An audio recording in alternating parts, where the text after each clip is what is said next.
লেখিকা অদিতি ঘোষের রূপ নয়, আগে মন।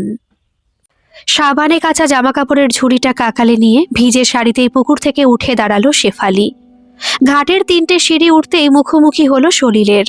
ভ্রু নাচিয়ে মুচকি হাসল সলিল। হেব্বি ফিগার মাইরি তোমার। নিজের প্রশংসা শুনে মনে মনে খুশি হলেও কৃত্রিম রাগ দেখিয়ে চোখ পাকালো শেফালি। এসব কি কথা? আমি তোমার বৌদি হই না? সলিল আরো 2 পা এগিয়ে এসে বলল, বৌদির সঙ্গে একটু রঙ্গরসিকতা করব না তো করব কার সঙ্গে শুনি? কেন, তোমার অঞ্জু রানীর কি হলো? গিয়ে দেখো, তোমার পথ চেয়ে বসে আছে সে। অঞ্জু আমার পথ চেয়ে বসে থাকে না গো এখন আর। ওর বিয়ের জন্য উঠে পড়ে লেগেছে ওর ছোড়দা। ভালো ভালো সম্বন্ধ আনছে ওর মামা, তাই এখন হলুদ মেখে ঘরে বসে ওই কালো রঙকে ফর্সা করার চেষ্টা করছে। শেফালি বলল, গায়ে রং ফর্সা না হলেও অঞ্জুকে দেখতে মোটেই খারাপ নয়। তাছাড়া প্রেম তো ওর সঙ্গেই করেছিলে। তুমি ওর মাকে গিয়ে বলো যে তুমি বিয়ে করবে ওকে। সলিল ঠোঁট বেঁকিয়ে বলল, ধুস, প্রেম না ছাই, সেসব কবে চুকে বুকে গেছে। ওই তো রূপের ছিরি, ওকে বিয়ে করার জন্য ওর মায়ের পায়ে গিয়ে পড়বো নাকি? হ্যাঁ, হতো তোমার মতো সুন্দরী তাহলে না হয় দেখা যেত। সলিলের লোলুপ দৃষ্টি শেফালির সুডৌলো বুকের ওপর ঘোরাফেরা করছিল। কথা বলতে বলতে কাপড়ের ঝুড়ি থেকে টপকে পড়া জল কিছুটা হাতে নিয়ে শেফালির মুখে ছিটিয়ে দিল সলিল। ঠোঁট দিয়ে চুমু খাওয়ার ভঙ্গিমা করে বলল, আমার লাভলি বৌদি। ঠোঁট টিপে হাসলো শেফালি। কাল তোমার দোকান বন্ধ তো, সন্ধেবেলায় এসো চা খেতে। সলিল বিগলিত হয়ে বলল, সত্যি বলছো? হ্যাঁ গো বলছি। চায়ের সঙ্গে কি খাবে বলো, গরম সিঙ্গারা না চপ? তোমার যেটা ভালো লাগে সেটাই নিয়ে যাব। তোমার যা মন চায় তাই এনো। শেফালি বাড়ির দিকে পা বাড়াতেই শীষ দিতে দিতে পুকুরের জলে নেমে পড়ল সলিল। বাড়ি ফিরে কাপড় পাল্টে উঠোনের তারে ভিজে জামাকাপড় শুকোতে দিচ্ছিল শেফালি। ওর চোখ চলে গেল সলিলদের নতুন তৈরি দোতলার ঘরগুলোর দিকে। 6 বছর আগে বউ হয়ে এই শিকদার বাড়িতে যখন এসেছিল শেফালি, তখন শিকদার গোষ্ঠীর মধ্যে একমাত্র পাকা ছাদ ছিল ওর শ্বশুর বাড়ির। শ্বশুরের অন্য 3 ভাইদের ছিল টালির কিংবা টিনের ছাদওয়ালা বাড়ি। দুজনের বাড়ি এখনো সেই রকমই আছে। তবে মেজো জ্যাঠ শ্বশুরের ছোট ছেলে সলিল ব্যবসা করে বাড়ির ভোল পাল্টে ফেলেছে। বছর 4 আগে 3টে পাকা ঘর, রান্নাঘর ও বাথরুম তৈরি করেছিল। এই বছর আবার দোতলা তুলেছে।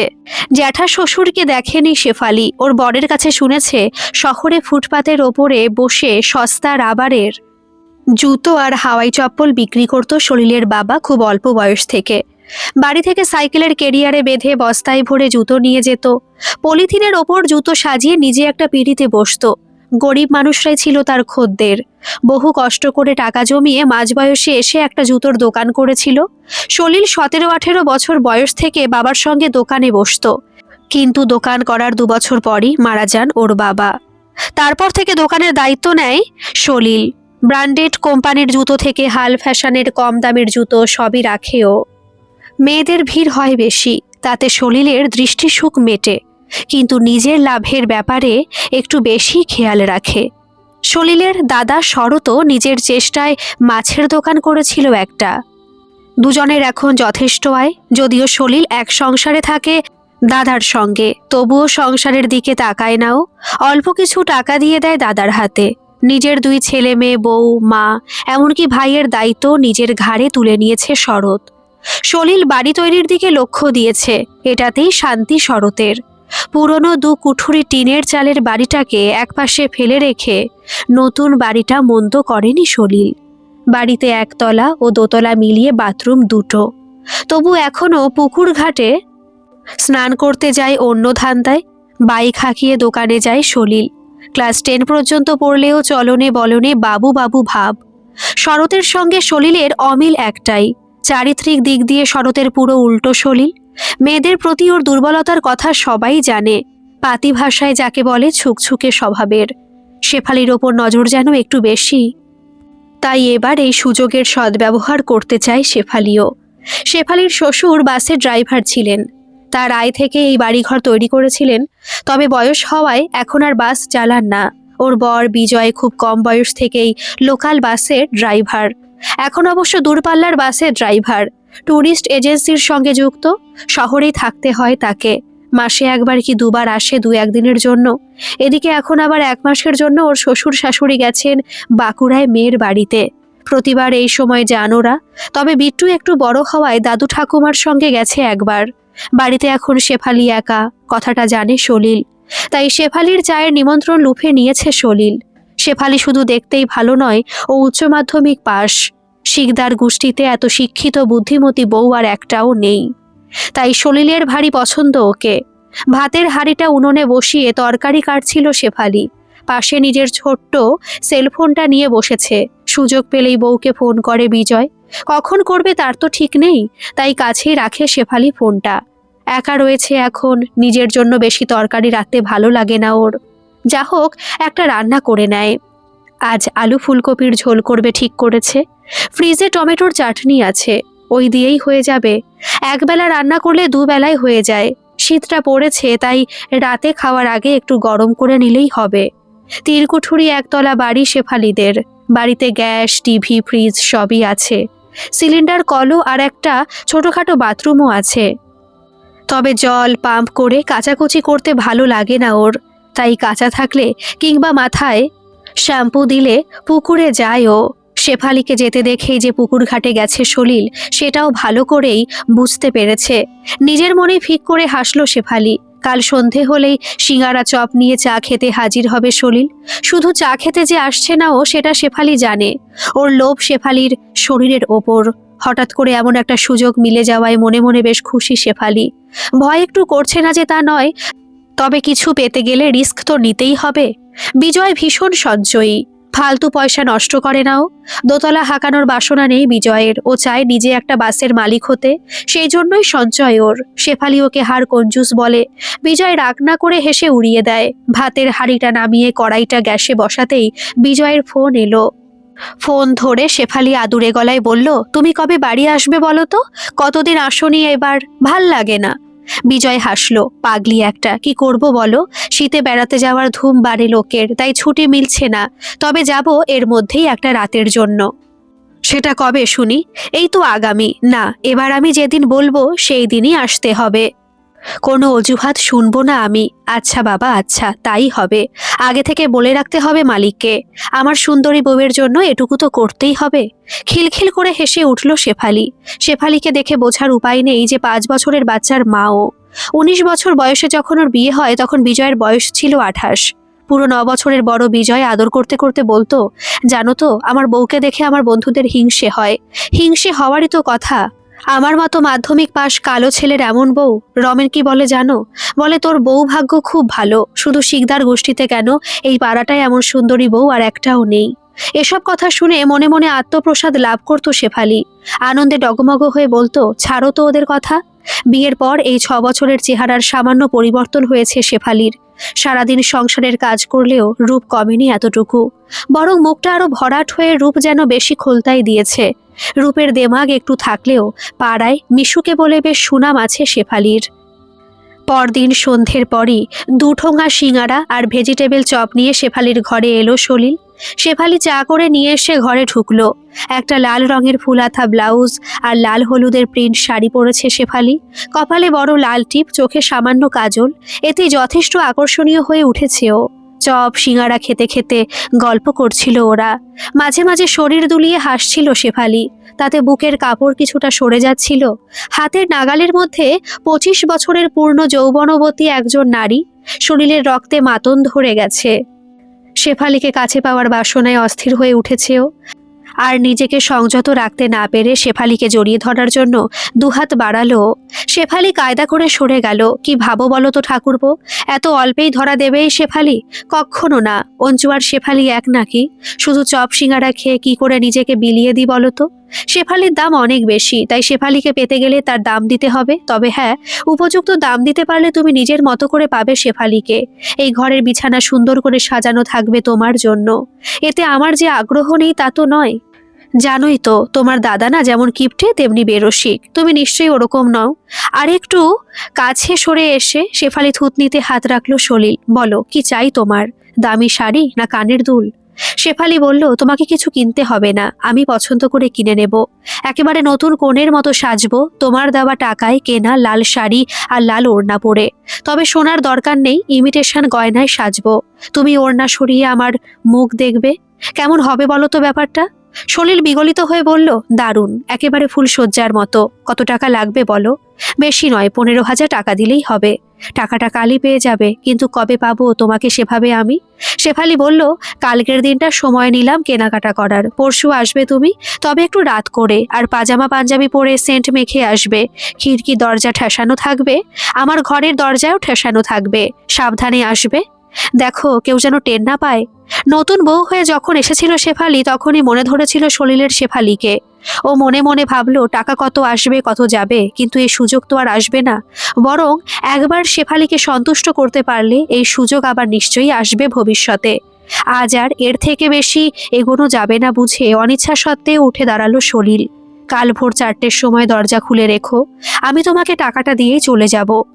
কাজল টানা চোখে বিলোল কটাক্ষ হানল শেফালি। অবশ্যই, কিন্তু একটা জিনিস আমি কিনবো না, সেটা তুমি নিয়ে আসবে। কি গো, বিশেষ কিছু? বলো বলো। তুমি তোমার দোকানের একটা জরির কাজ করা শৌখিন চটি নিয়ে আসবে, না হলে সাজটা ঠিকঠাক হবে না, মানে মাথা থেকে পা পর্যন্ত। এই কথা? এটা তো কোনো ব্যাপারই নয়। সলিল বেরিয়ে যেতে সদর দরজা আটকে দিয়ে নিজের মনে একচোট হেসে নিল শেফালি। বধ হয়েছে ভেড়াটা। শেফালি তাহলে ভালোই দর। এক কথায় 15,000 দিতে রাজি হয়ে গেল সলিল। এতটা ভাবেনি শেফালি। 20,000 বললেও মনে হয় রাজি হয়ে যেত। সন্ধ্যের পর এত চপ সিঙ্গারা খেয়ে পেট ভর্তি হয়ে গেল। রাতে আর কিছু খাওয়া যাবে না। ভালোই হবে, কাল ওই দিয়েই চালিয়ে দেবে দুপুরটা। কালকে আবার স্টেশন বাজারে যেতে হবে তো মার্কেটিং করতে। এখন লিস্ট করতে বসতে হবে। তার আগে বিজয়কে আর একবার ফোন করে ওর আসার সময়টার ব্যাপারে শিওর হয়ে নেওয়া দরকার। বাজারে কেনাকাটা করতে যেতে হবে, তাই ঘুম থেকে উঠে চা খেয়ে সকাল সকাল ঘরদোর মুছে পুকুরে গেল শেফালি। আজ আবার শাশুড়ির ইতু পুজো আছে, সেটাও করতে হবে। ইতু পুজোর জন্য পুকুরে স্নান করাই এই পাড়ার রীতি। পুকুর ঘাটে দেখা হলো অঞ্জুর সঙ্গে। অঞ্জুকে অবশ্য রোজ পুকুরেই স্নান করতে হয়, কারণ বাড়িতে কল বাথরুম কিছুই নেই ওদের। অঞ্জুর বাবা মারা গেছে কম বয়সে। ওদের অবস্থা তেমন ভালো নয়। টিনের চালের একটানা 4খানা ঘর, তাও বর্দা আলাদা হয়েছে 2খানা ঘর নিয়ে। ছোটদাই ভরসা। বোনের বিয়ে না দিয়ে বিয়ে করবে না বলে ঠিক করেছে ও। এদিকে অঞ্জু বিয়ের জন্য শিবরাত্রি, ইতু পুজো সবই করে চলেছে মায়ের কথায়। কিন্তু কিছুতেই কিছু হচ্ছে না। টাকার জোর থাকলে অবশ্য কবেই হয়ে যেত বিয়েটা। তখন আর শ্যামলা রঙের জন্য আপত্তি করতো না সব পাত্রপক্ষ। শেফালিকে খুব পছন্দ করে অঞ্জু। দেখা হতেই একমুখ হেসে বলল, ভালো আছো বৌদি? হ্যাঁ ভালো আছি, তুই কেমন আছিস? আমার আবার থাকা, জানোই তো বড় বৌদির ব্যবহার কেমন, আলাদা থাকে, তাও শান্তি দেয় না আমাকে আর মাকে। তোমার নিশ্চয়ই বিট্টুর জন্য মন কেমন করছে? তা করছে, তবে পিসির বাড়িতে খুব আনন্দে থাকবে ও দাদাদের সঙ্গে খেলাধুলো করে। তাড়াতাড়ি ডুব দিয়ে উঠে পড়ল শেফালি। আজ আবার আমার একটু তাড়া আছে রে, ইতু পুজো সেরে একটু স্টেশন বাজারে যাব। বিজয়দা এসেছে বুঝি? না, আসেনি, আসবে। ঘাট থেকে উঠে পিছন ঘুরে অঞ্জুর দিকে তাকিয়ে মনে মনে হাসল শেফালি। বেচারা অঞ্জু জানেও না আগামীকাল রাত্রে কি ঘটতে চলেছে শেফালির ঘরে ওর ভালোবাসার মানুষ সলিলের সঙ্গে। রাত 8টা নাগাদ আজ কর্মচারীদের ছুটি দিয়ে দোকান বন্ধ করে দিয়েছে সলিল। বাড়ি ঢুকে শার্ট প্যান্ট ছেড়ে পাজামা পাঞ্জাবি পরে পারফিউম মেখে বেরিয়েছে। বাড়িতে বলেছে পাশের গ্রামে এক কাস্টমারের বাড়ি নেমন্তন্ন আছে। প্রিন্টেড পেপার দিয়ে প্যাক করে জুতোর বাক্সের ভোল বদলে ফেলেছে। সঙ্গে একগুচ্ছ রজনীগন্ধার স্টিকও নিয়েছে। বাইকে কিছুটা রাস্তা এগিয়ে গিয়ে আবার ব্যাক করেছে। খিড়কি দরজা দিয়ে ঢুকে পড়েছে শেফালির বাড়ি। ওর ঘরের দরজাও ঠেসানো। ঠেলতেই খুলে গেল। না, কথা রেখেছে শেফালি। ঘরে নাইট ল্যাম্পের নীলাভ আলোয় দেখা যাচ্ছে শেফালিকে।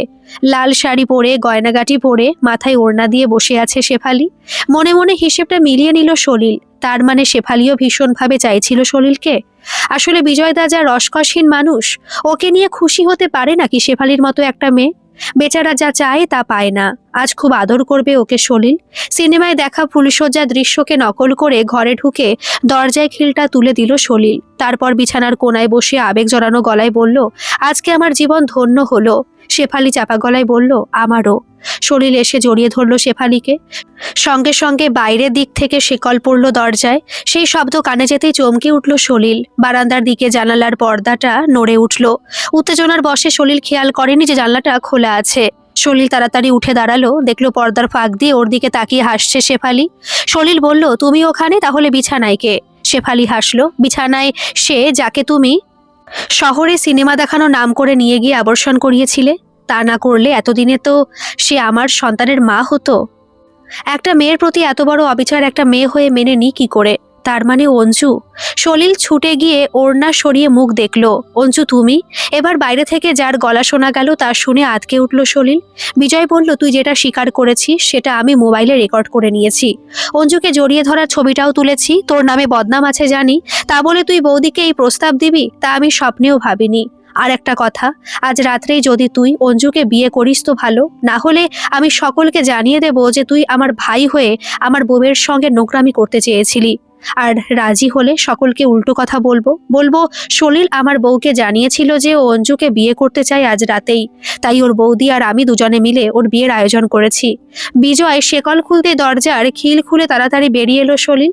বিজয়ের সামনে দাঁড়িয়ে শেফালিকে কিছু বলতে পারলো না সলিল। শেফালি সরে এসে বলল, আজ অঞ্জুর সব সাজ পোশাক তোমার দেওয়া টাকায় কেনা, আর জুতোটা তো তুমি নিয়েই এসেছো। ওটা পায়ে দিয়েও তোমাদের বাড়ি ঢুকবে। আমি তোমার দাদাকে ধুতি, টোপর আর দুটো ফুলের মালা আনতে বলেছিলাম। অঞ্জু আর আমার বর ছাড়া আসল সত্যিটা কেউ জানে না। অঞ্জুর বাড়িতে আর তোমাদের বাড়িতে খবর দিয়ে এসেছে তোমার দাদা। সবাই জানে আমার অনুরোধে তুমি অঞ্জুকে বিয়ে করতে রাজি হয়েছো। বিয়েটা করো ঠাকুরপো, আমি বলছি তুমি সুখী হবে। অঞ্জু বলেছি ওর ভালোবাসা দিয়েও পাল্টে দেবে তোমাকে। রূপ নয়, মনই সবচেয়ে দামি। হৈ হৈ করে বাড়ির উঠোনে এসে হাজির শিকদার গোষ্ঠীর সবাই। হাজির হয়েছে অঞ্জুর বাড়ির সবাই। পুরোহিত আগে থেকে রেডি করে রেখেছিল শেফালি, শুধু জানায়নি বিয়েটা কার সঙ্গে কার হবে। বলেছিল আপনাকে সময় মতো ডেকে নেব, কথাটা গোপন রাখবেন। অঞ্জুর ছোটদাটাকে ডেকে নিয়ে এসেছে। 27 অগ্রহায়ণ রাত 11টার লগ্নে বিয়ে হতে চলেছে সলিল শিকদারের সঙ্গে অঞ্জু বারুইয়ের। শাক আর উলুর আওয়াজে গমগম করছে বিজয় শিকদারের বাড়ি। অঞ্জুর মা জামাইকে বরণ করে মেয়েকে বললেন, তোর ইতু পুজো সার্থক হলো রে মা। যাকে বিয়ে করতে চেয়েছিলি সেই তোকে যেচে বিয়ে করছে। সলিলের বৌদি বলল, বলিহারি ঠাকুরপো, তোমার বিয়েতে একজোড়া কানের ঝুমকো নেব বলেছিলাম, তাই লুকিয়ে লুকিয়ে সারলে বিয়েটা।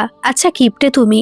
সলিল বলল, কাল তুমি আর নতুন বৌদি গিয়ে অঞ্জুর জন্য গয়না কিনে এনো, সেই সঙ্গে তোমার আর নতুন বৌদির জন্য কানের ঝুমকো। যদি দং হৃদয়ং মম তদস্থ হৃদয়ং তব, মন্ত্র উচ্চারণ করে অঞ্জুর পানি গ্রহণ করলো সলিল। সবাই যখন বাসর ঘরে ব্যস্ত তখন শেফালির হাত ধরে পাশের ঘরে টেনে নিয়ে গেল বিজয়। শেফালিকে জড়িয়ে ধরে বলল, সত্যি আমি ভাগ্যবান, না হলে তোমার মতো এত গুণবতী ও বুদ্ধিমতী বউ পেতাম না। তুমি যখন আমাকে ফোনে বললে যে অঞ্জুর কষ্টের কথা ভেবে তুমি এত বড় ঝুঁকি নিয়েছো, তখন আমিও ঝুঁকি নিয়ে মালিককে জানিয়ে দিলাম আমার ডিসিশন। বললাম আজ ছুটি না দিলে আমি আর কাজ করব না এখানে। ব্যাস, তৎক্ষণাৎ ছুটি পেয়ে গেলাম। সত্যি তোমার মনটা খুব বড়। এখন তোমার রূপের থেকে গুণই আমাকে বেশি টানছে। আমি ভীষণ খুশি হয়েছি। শেফালি বলল, অঞ্জু খুব গুণী মেয়ে। সলিল ঠাকুরপো নিশ্চয়ই ওকে ভালোবাসবে বলো। কথা বলতে বলতে ওরা দেখলো দরজায় দাঁড়িয়ে সলিল। বিজয় ভেতরে ডাকলো ওকে। সলিল 2 হাত জোর করে দাঁড়িয়ে বলল, তোমরা দুজনে আমাকে ক্ষমা করে দিও। আমার সম্মান বাঁচানোর জন্য আমি তোমাদের কাছে কৃতজ্ঞ। শেফালি ওর হাতটা ধরে বলল, অঞ্জুর অমর্যাদা করো না কখনো, এটাই আমার অনুরোধ। মনে রেখো, মানুষের বাহ্যিক সৌন্দর্যের থেকে মনের সৌন্দর্য অনেক মূল্যবান।